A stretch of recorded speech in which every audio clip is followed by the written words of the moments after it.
یہ کوئی میں لفاظی نہیں کر رہا.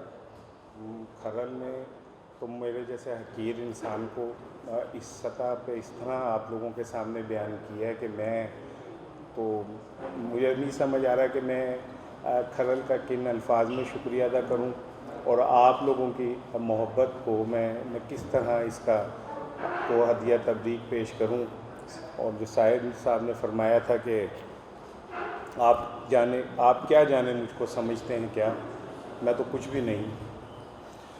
بہت لمبی نظر میں نہیں کروں گا, آگے گرمی بہت ہے اور جیسے یہ گرمی تھی اور لوگ جا رہے تھے اور یہ حال خالی ہو رہا تھا تو مجھے امانت چند کا میں نے ایک ڈرامہ دیکھا تھا. اس میں وہ اپنے بھائی کو, جو بھائی باہر ہے, اسے بار بار کہتا ہے کہ مجھے بھی بلا لو, مجھے بھی بلا لو.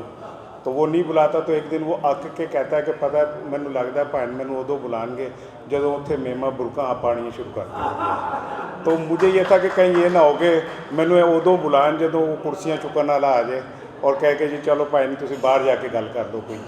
لیکن میں یہ سمجھتا ہوں کہ یہ لوگوں کی ڈاکٹر صاحب سے محبت ہے کہ آپ لوگ شدید گرمی اور حبس کے اندر آپ یہاں بیٹھے رہے, آپ ہلے نہیں. یہ ڈاکٹر صاحب کو میں نہیں جانتا, میں جھوٹ بولوں کہ جی میرا بڑا پرانا تعلق ہے, میں قطعاً نہیں جانتا. یہ ایک دفعہ میرے پاس آئے اور اتنی سادگی سے اور اتنی معصومیت سے انہوں نے مجھے کہا کہ جی وہ میری کتاب کی تقریب ہے. تو میں نے بغیر کچھ سوچے سمجھے ان کے چہرے کے اوپر جو معصومیت تھی اسے دیکھ کے کہا کہ میں آؤں گا, جب کہیں گے میں حاضر ہو جاؤں گا. اس کی وجہ ہے ابھی یہاں پہ یہ چھوٹا بھائی اپنا برخوردار ہے تو باقی لوگ بھی کہہ رہے تھے کہ بچوں کو کالموں سے دور رکھیں, کالم نگاروں کے کرداروں سے دور رکھیں. اس کی وجہ ہے جو طوائف ہوتی ہے نا, طوائف, اس کے بھی کچھ اصول ہوتے ہیں. یہ ایسے بد کردار کالم نگار ہیں کہ انہیں جس دور کا دانشور پیسے کی لے پہ ناچتا ہو, وجہ کیا ہے مجھے کہنے دیجیے گا. میں نے پچھلے 2 گھنٹے سے میں آپ لوگوں کو سن رہا ہوں تو اب میرا بھی اگر میں 2 جملے بولنا چاہ رہا ہوں تو پلیز سنیے گا, میں آپ سے بات کرنا چاہ رہا ہوں. میں بھائی یہ بعد میں رکھ لینا یار پلیز.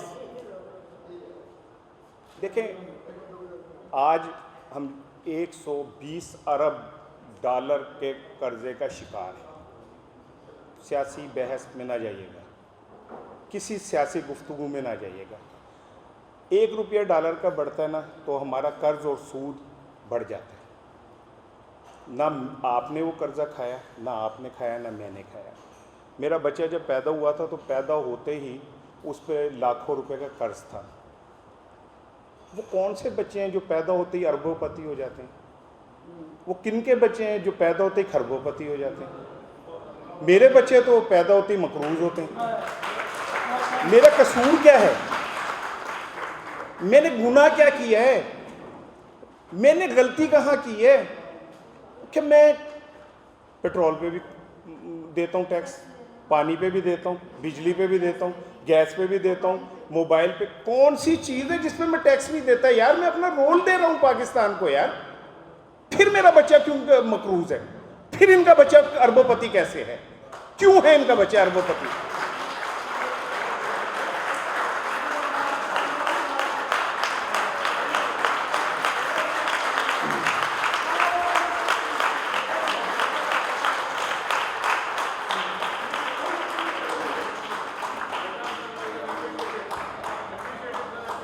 میں آپ کو بتاؤں, جو دانشور ہوتا ہے نا, دانشور, میں پڑھ رہا تھا, نام نہیں لوں گا ان کا, بہت بڑے بزرگ تھے, وہ حاکم تھے اس وقت, اس دور کے, جو سعودی عرب, عراق شراق کے مملکت تھی.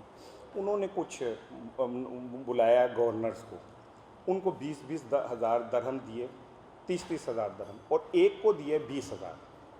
جو 20 ہزار والا تھا اس نے کہا جی آپ نے ان کو 30-30 ہزار درہم دیے, مجھے 20 کیوں دیے؟ ان کے میں نے 10-10 ہزار فالتو دیے ان کے ضمیر کے. تو اس نے منہ پڑھ لیتا کر کے کہتا چھڈو جی میرے بھی 10 پڑھاؤ. ٹھیک ہے, ہاں وہ دور میں پھر کہنا پڑتا تھا ہم ایک بے ضمیر دور سے گزر رہے ہیں، بے ضمیر دور سے. آج میں ایک جگہ بیٹھا تھا تو ایک آدمی فون کر رہا تھا، وہ بہت بڑا پولیٹیشین تھا، کہ بھائی یہ بندہ تڑپ رہا ہے، آپ اسے اندر کیوں نہیں لے جا رہے؟ تو جو وہاں کا ڈاکٹر تھا ڈی ایم ایس وغیرہ، اس نے کہا جی ڈاکٹر کی ہڑتال چل رہی ہے تو کوئی نہیں جائے گا. میں نے سوچا یار ڈاکٹروں کی ہڑتال چل رہی ہے نا، انسانوں کی تو نہیں چل رہی. ایک ڈاکٹر شاید اپنے حقوق کے لیے ایک بندے کو اگنور کر سکے، ایک انسان کیسے کر سکتا ہے تڑپتے ہوئے بندے کو دیکھ کے؟ کیسے وہ کسی کو اگنور کر سکتا ہے؟ صرف وجہ کیا ہے؟ ہم بڑی باتیں کرتے ہیں، صبح سے شام تک اذانوں کی آوازیں شروع ہوتی ہیں، رات تک چلتی ہیں. ہم صبح سے لے کے شام تک درود و سلام کی محفلیں کر رہے ہوتے ہیں، چل رہی ہوتی ہیں، لیکن ہم رٹوت ہوتے ہیں. ہم صرف یہاں سے کہہ رہے ہوتے ہیں، یہاں سے کوئی بھی نہیں کہہ رہا ہوتا. یہاں کسی کے دل سے آواز اللہ اکبر کی نہیں نکلتی. غالب کو کہتے ہیں نا بڑا وہ تھا شاعر، شراب پیتا تھا، یہ تھا وہ تھا. ایک دفعہ چلا گیا تھا مسجد میں، اور جب امام نے کہا نا اللہ اکبر، اس کا پیشاب نکل گیا تھا. خوف خدا، ہمارے اندر سے خوف خدا ختم ہو گیا ہے. اور یار مزاروں کے اوپر چادریں چڑھ رہی ہوتی ہیں، اور سردی کے اندر فٹ پاتھوں کے اوپر اس کے باہر لوگ ٹھٹر کے مر رہے ہوتے ہیں. کیا فائدہ ان چادروں کا یار؟ کیا فائدہ ان دیگوں کا کہ اس سے تھوڑے سے کچھ کوس کے فاصلے کے اوپر لوگ ایڑیاں رگڑ رگڑ کے تھوک پھینک کے خون تھوکتے تھوکتے مر جاتے ہیں فاقوں سے اکتا کے. سب سے بڑی چیریٹی کرتے ہیں ہم، سب سے زیادہ عمریں کرتے ہیں ہم دنیا کے اندر، اور سب سے زیادہ بےغیرت معاشرہ لے کے ہم جی رہے ہیں. سب سے زیادہ بےغیرت معاشرہ لے کے ہم جی رہے ہیں، جہاں پہ اوپر والوں کو تو چھوڑ دو یار. جو مجھے ایک بات بتائیں، عمران خان بنی گالہ میں رہتا ہے جو کئی سو ایکڑ کی ہے. نواز شریف جاتی عمرہ میں رہتا ہے جو کئی ہزار ایکڑ کے اوپر ہے.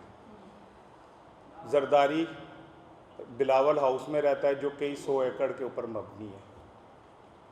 یار جو لوگ ایئر کنڈیشن گھر میں رہتے ہیں، ایئر کنڈیشن واش روم میں جاتے ہیں، ایئر کنڈیشن گاڑی سے بیٹھ کے ایئر کنڈیشن کمرے میں اتر جاتے ہیں، وہ کیسے جون جولائی کی گرمی کے اندر تپتی ہوئی چھت کے نیچے دودھ نہ ملنے کے اوپر روتے ہوئے بچے کی تکلیف کو محسوس کر سکتے ہیں؟ جن کے بچے پیدا ہوتے اربوں پتی ہیں، انہیں کیسے پتا یار کہ جب میرا بچہ گھر آتا ہے اور کہتا ہے مجھے اس نوکری نہیں ملی تو باپ کے اوپر کیا گزرتی ہے، کس اذیت کس تکلیف سے ہم گزرتے ہیں. ہم وہ لوگ جو اپنی زندگیاں گروی رکھ کے اپنے بچوں کے مستقبل کے لیے کچھ کرتے ہیں، اور اس کے بعد جب ان بچوں کو ڈگریاں مل جاتی ہیں اور وہ در در پھر کے انہیں نوکری نہیں ملتی، کیا ہے ان کے بچوں کے اندر کہ یہ پیدا ہوتے ہیں تو یہ اربوں خربوں پتی ہوتے ہیں؟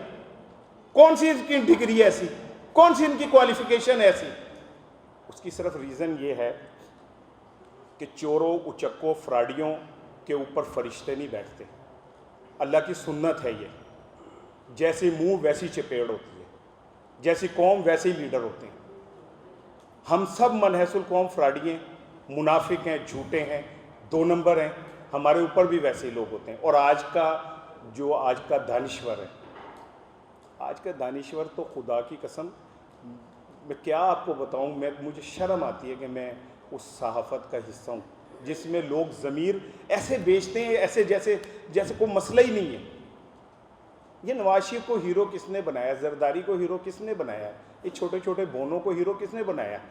آج کے دانشور نے، جو جھوٹ بولتا ہے، جو انہیں ولی اللہ بنانے پہ تیار ہے، جو انہیں خلیفۃ المسلمین امیر المومنین بنا دیتا ہے.